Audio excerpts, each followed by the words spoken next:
Iran is huge, and it's also a pivotal player in the Middle East. It's a pivotal player in all the conflict areas the United States is engaged in, from Syria, Iraq, Afghanistan, Yemen. So if we could manage to have some kind of working relationship with Iran, and I just say the working relationship, nothing more, it's a huge step forward. Loading up and ready for discourse, welcome our first two arena competitors. First up, Democratic political consultant, political methodology, her specialty, Jessica Tarlov. And joining the fray is the shy, demure, somewhat quiet in her opinions, New York Times bestselling author and CNBC contributor, Carol Roth. Ladies, I thank you both for joining us today. Thanks, Ed. Thanks for having us. All right, let's get rolling. Jessica, I'm going to throw this first one to you because the Iranian talks are now likely going to go until June. John Kerry will likely have failed to get a solid deal, at least what many people feel would be a solid deal. Did the Obama administration really just screw this up and not get it right from day one? I wouldn't say from day one. I think, we need to work with partners that we don't like all the time. And the Obama administration doesn't think that the Iranians are good guys. They just know we need to work together. And I think this idea that we're going to get a deal done by today is kind of far-fetched. I think everyone really knew that it was going to be June.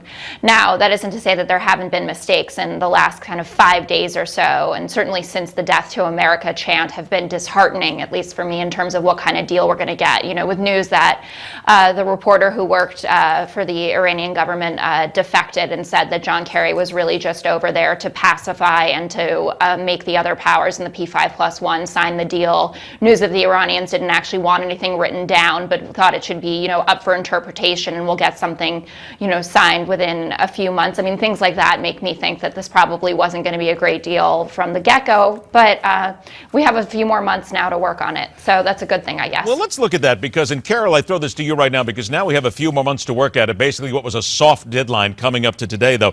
But you've got to set a deadline eventually, don't you, Carol? You've got to get right down to it and say, this is it, no more playing around. Because in many people's minds, the Iranians are just playing us like a bad fiddle. This is a gift. This is an opportunity to walk away from a deal that was flawed to begin with. Everything that has happened in our so-called negotiations with Iran are bad for the United States. They're bad for our allies. And frankly, we get really nothing out of the deal. So I think that this is a lifeline. It's a lifeline we should take to walk away. Now, certainly that is not very likely to happen because we happen to have an administration that is really, really bad when it comes to negotiations. So they'll probably push forward on it. But there has been nothing about this deal that has been good, that benefits us in any way. And I think we should get out of it right now. Isn't that, and Jessica, I tell you what, I'm going to come to you on this one because the Obama administration is going to try and paint this one. They're going to try and say we did the best job possible. But did they really? Come on, Jessica, I know you're the Democratic side of things and the strategist there, but you've got to admit that the Obama administration has just showed a real lack of understanding of foreign policy here. And sometimes you got to make the bad guys knuckle under, don't you? I think so. I mean, that's what we did with the economic sanctions, which to a large degree worked, right? That's what got them to the table in the first place. And I think, we'll see a lot of action with the Corker-Menendez bill. And I mean, I'm especially paying attention to what Chuck Schumer is going to have to do here, right? Because he said that he's going to sign on to the bill, but he also, if he's going to become the leader, then he's going to have to deal with his allegiances to the Obama White House. So yes, were mistakes made? For sure. But does that mean that we shouldn't be trying to at least go the diplomatic route? I totally think that that's the right thing to be doing. We just need to work harder, and we need to make a tougher deal.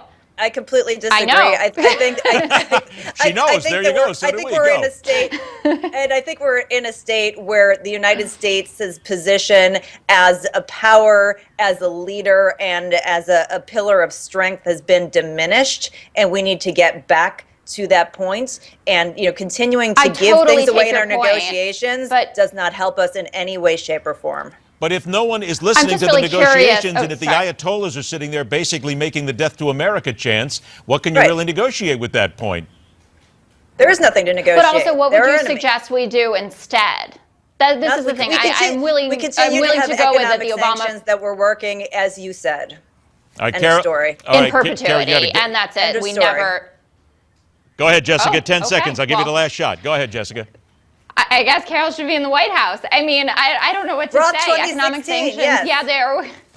I'm for that. I'm well, for we that. have another I'll tell you candidate, what. finally. I'll tell you what, Carol and I have already talked about a ticket here, and believe me, I'm smart enough to know that it's going to be Roth Berliner if we ever get there, because I'll be darned if I'm going to try and take it over from her. Absolutely. Ladies, hang on just a couple of minutes here because we got to take a break, come back, and when we do come back, let's focus on what is happening in Indiana. Governor Mike Pence spoke today, and he is trying to tamp down some of the controversy against his state.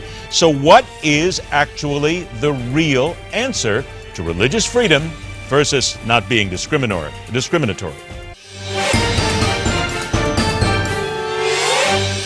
Welcome back to the arena. Democratic political consultant Jessica Tarlov and New York Times bestselling author, CNBC contributor Carol Roth. All right, Carol, I'm going to start with you on this one right now because here comes Indiana Governor Mike Pence. He has his press conference today, and here's his op-ed in the Wall Street Journal. Some express concern that Indiana's RFRA law, the RFRA law that we're talking about here, would lead to discrimination, but RFRA only provides a mechanism to address claims, not a license for private parties to deny services. Even a claim involving private individuals under RFRA must show that one's religious beliefs were substantially burdened and not in service to a broader government interest. With all the words that are being said here, Carol, the left is saying that this is complete and utter discrimination. Pence and the right are saying it is not. It is about following religious interests. All right, Carol, which one is it? Well, first of all, I wish we could get everybody who's boycotting Indiana to boycott the president about Iran. Wouldn't that be helpful, and focus on the bigger picture? I think this is a tough one, Ed. I think that you have two different sets of rights that perhaps are in conflict with each other. You have a situation where people feel like their religious freedoms are perhaps being violated, and there are people who feel like their civil liberties are perhaps being violated. I am a small government person, so my personal feeling is you get the government out of the way here. If you feel like you are being discriminated against, then go ahead and boycott that particular business, vote with your dollars, make a big deal about that particular business instead of boycotting the entire state and the legislation. I can just personally say, put myself in those particular shoes as a Jewish woman. If somebody didn't want to, participate in my Jewish wedding because it was against their religion, they felt like they couldn't do that, I frankly wouldn't want them to, but I certainly would tell all of my friends. Well, let's get to the next one. Hold on one sec, Carol, because let me get to this point then. What is more important then? Are we telling people that you have to make a decision between liberty or religion? That's why I say you get the government out of the way. Both of those are valid sets of rights from my standpoint. So you get the government out of the way. I think that's the only way that you can solve it. Jessica, I mean, if you look at this, and everybody is talking about it, if you look at the exact letter of the law, then what Pence is saying is correct. However, I'm also going to play both sides of this. It will, indeed, in many minds, stop someone from saying, I don't want to do business with you because I disagree with your sexual lifestyle or your partners or whatever. So how do we cut this? What's the solution here to this? Well, I think the solution is actually to look at the law. I mean, this is something that we could argue has been outdated, right? It was first signed in 1993, and we're talking about something that originally was based in peyote, right, which is clearly not the issue today. I think that Mike Pence was right to walk back at least a little bit on this while still defending it, and I realize he's also thinking about maybe jumping in the fold for 2016, so he's got to get his, hardcore conservative cred out there. But why shouldn't the 19 states, I think it's 19 states or 20 that have a law like this, look at a reevaluation or at least to tinker with it to make sure that this doesn't adversely affect the gay community. I don't think that's a bad thing. 6 in 10 Americans. Why is the LGBT community going after Indiana here? Arkansas now has basically passed a similar law. We have other states that have done that. It just seems as if this was convenient. But they've also said that they're going to look at walking it back. No, I mean, it is what happened this week. I mean, but that's not to say that now you won't be seeing a huge ground campaign in other states about it. And I know that there are also some liberal states that have it, like Connecticut, who said that they're going to ban government-funded travel to Indiana if this isn't dealt with, which I think is maybe a bit hypocritical there, and I hope that they'll also reevaluate. But I think the main point is that times they are changing, right? I mean, we've got to look at these things and make sure that no one is discriminated against for their lifestyle choices. That's fundamentally un-American if that happens. But at the same time, we do also have to protect people's ability to protect their religious freedoms. I mean, that is, right up there in the Constitution. But that's not about... When you have two things that this isn't necessarily about discriminating against someone as much as it is about forcing somebody to participate in something they don't believe in. But how do you then get down to somebody here, Carol? I think this is part of the law here. How do you then decide if somebody is doing it because of actual religious preferences or if they're doing it simply because they don't like gays? Yeah, well, I think it's a question. Are you applying that standard across the board? If you're a landlord and you're against people living in sin, are you letting an unmarried man and woman live together versus just a gay couple? I think you have to look at that particular standard. But if it were up to me, again, we get the government out of the way. I feel like we have 28 million businesses in this country that can service people. And if you get the government out of the way and you let the free market decide, if enough people are upset about it, those businesses won't have a leg to stand on. So basically, just let the businesses decide. Don't make it any legislative sort of an idea here. And as many people have said, well, if I saw that they weren't serving a gay couple, I wouldn't eat there anyway. Exactly. It's never a good idea to get the government involved. They never really do a good job of solving problems. They seem to just create more. And I feel like every community, especially a strong community like the gay community that is so successful, and has so many dollars to vote with and so much support, they can do a lot more damage on their own voting with their dollars. Jessica, 15 seconds to you before we take a break. Is the left going a little overboard in some of their criticisms, or are they right? No, I don't think so. I think that they're completely right. I mean, even just to bring attention to this topic, I know that this is an empowered community right now, but I think they should be. They spent far too long being discriminated against, and I think to say just get government out of the way will leave a lot of people unprotected, and waiting for the market to come around to fix it, I think is not the right way to be dealing with this. No answers here just yet. Stand by, ladies. We're going to come back with Chapter 3 of The Arena. We got Bruce Jenner will be here doing some musical performances. He's doing a his and her duet all by himself. Welcome back to The Arena. No joke. Democratic political consultant Jessica Tarlov, New York Times best-selling author, CNBC contributor Carol Roth. Jessica, I come to you with the first one on this. Jamie Foxx makes that joke at Bruce Jenner's expense at the iHeartRadio Music Awards, and all of a sudden everybody is up in arms. How dare you? It was insensitive. Wait a minute. Stop. This is a comic telling jokes. Haven't we yet gotten to the point at 2015 where we just say, the jokes are there, let them roll off, and why are we getting so burned about this?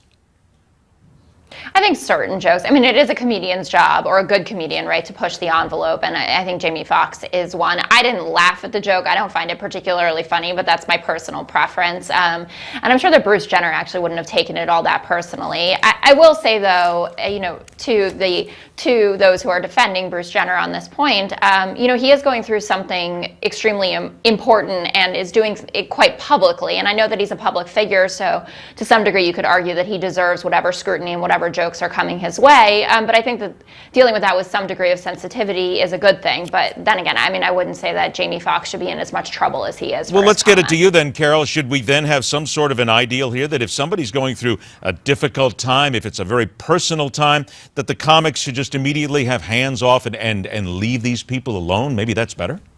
I think that's within the comic's own judgment. Look, I like the world a lot better when we could offend people and make fun of people and everybody realized that stereotypes were there for funny. We could all have a laugh at ourselves. Everybody is so serious and so PC oriented and so worried about offending everyone that nobody's funny anymore. And I like to laugh and I like when we can make fun of people. Now, that being said, I didn't think that Jamie's joke was particularly funny because I thought it was a little too obvious and cliche. So I don't necessarily think he did a good job as a comic, but in terms of the spirit of should we worry about everybody being offended? Absolutely not. We really need to swing the pendulum the other way, or we're all going to be sitting around not having any fun anymore, Ed. All right, Carol, here comes another fun here. This is Trevor Noah now, who is just named the new host of The Daily Show, replacing Jon Stewart.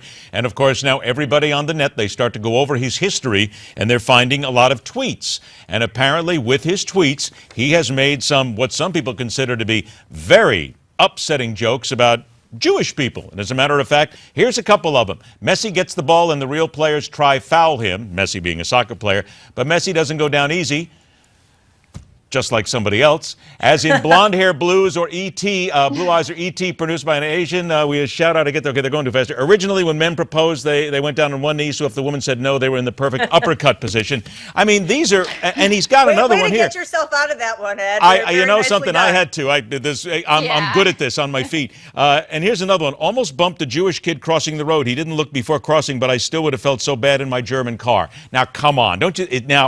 Are you offended by that? No, I'm not, and I'm Jewish. And you know, we had this with Lena Dunham last week in her quiz in the New Yorker that compared her dog to a Jewish boyfriend. Again, is it cliche? Yes. Is it offensive? I don't know. Maybe. Is it funny?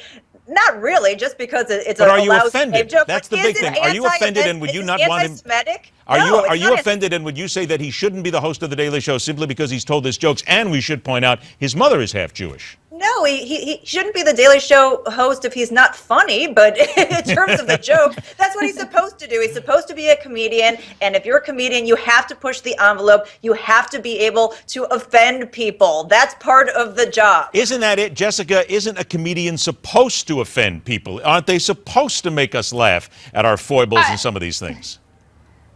I think they're supposed to make us laugh. Are they supposed to offend? I don't know if that's in the write-up of the job description, but inevitably it does happen. If we think about great comics, and I mean, Carol brought up the Lena Dunham quiz, which I thought wasn't particularly funny because they were just a bunch of jokes that I kind of already heard before. But David Remnick made a great point that said, you know, I mean, if you look at comics, like you look at Jerry Seinfeld, you look at Larry David, Jews, they all make fun of themselves, and I'm Jewish too. That's what we do. It's part of the self-deprecating, you know, situation that we find ourselves in. So point to, should they be offending people? I don't know, but they certainly should be making us laugh. I didn't laugh at those tweets, but I have laughed at some other things that he's said, and he has Jon Stewart's stamp of approval, and I doubt that Jon Stewart would want an anti-Semite sitting behind his desk. There you go. I got 90 seconds left. Here we go. The Supreme Court rejected a free speech appeal Monday from several California high schools. They were told they could not wear, the students were told they couldn't wear a shirt with an American flag on it during the Cinco de Mayo holiday. Jessica, I'm just going to leave this one to you right here. Should they have just been allowed to wear the shirts?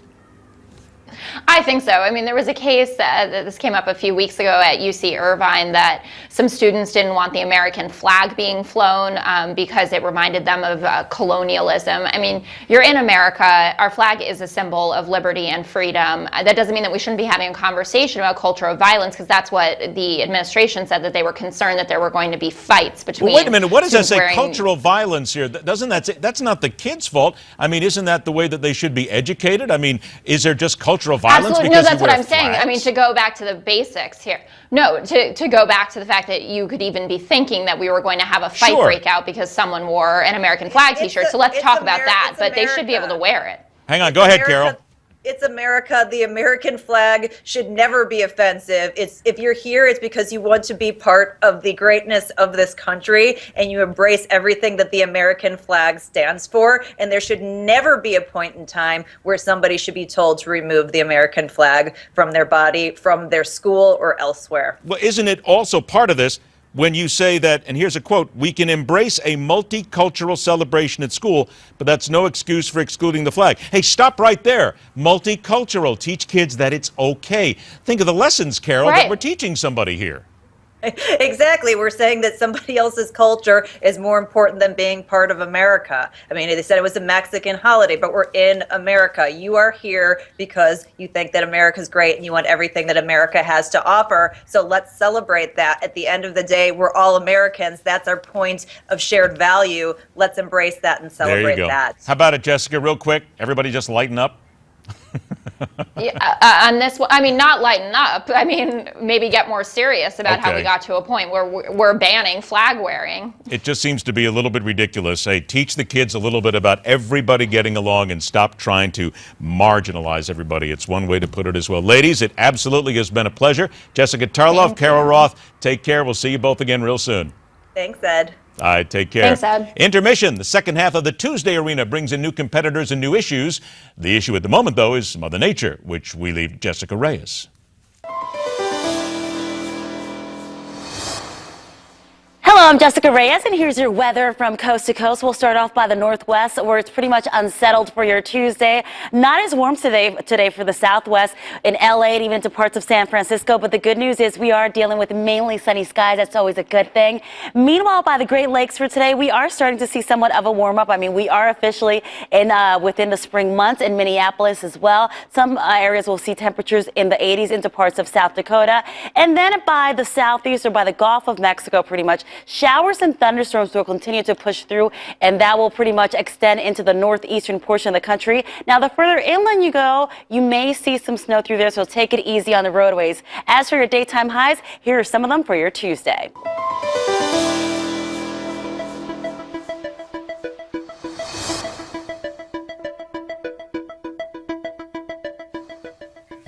Everybody happy now? Don't worry about it. I didn't see any snow on the weather. It looks like, well, there's still snow that people are taking care of, but summer soon. Everything from an ISIS commencement address to those knee-jerking on all sides over Indiana. We take a break. We come back. The arena continues with two new competitors right here on MidPoint.